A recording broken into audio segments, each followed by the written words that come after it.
When it comes to agriculture, this government has a plan, but it's not a plan that makes agriculture stronger. It's a plan to make sure that agriculture doesn't get in the way of more important priorities.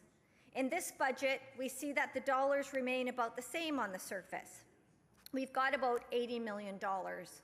Just so we're all clear, in 2010, we had $85 million for agriculture. The piecemeal strategy of the BC Liberal Agriculture Plan is alive and well. Although there is relief for the BC fruit tree industry, we see the BC nut industry being ignored and decimated due to lack of support or concern. This is not surprising because this government doesn't consider food security a topic of concern. Let's just order in, shall we? When you start to dig down, you realize that any new announcements of project funding are going to have to come from somewhere else in the existing agriculture budget. Where is it going to come from? To me, it looks like the war declared on the Agricultural Land Reserve is continuing along well. The Agricultural Land Commission budget is being reduced by 3.1%. This is quite surprising because anybody who has watched the past 6 months of obscene behavior by this government with regards to the ALR and ALC will know very well that the new regional panel system set up by the Minister of Agriculture, most likely due to strict orders from the Minister of the Core Review and his buddy, the MLA from Peace River North, that these regional panels are going to cost double what the old system cost.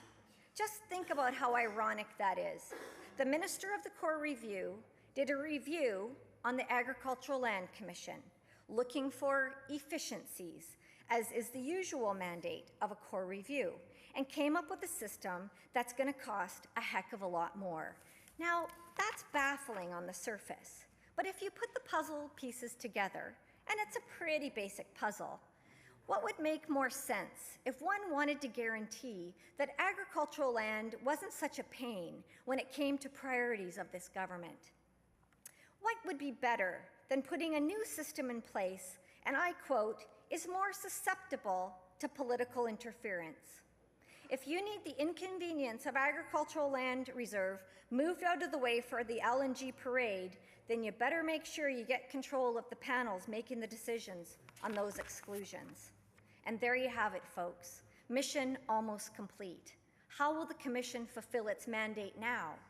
The Auditor General made it very clear a few years back that the ALC was unable to fulfill its mandate because it was underfunded.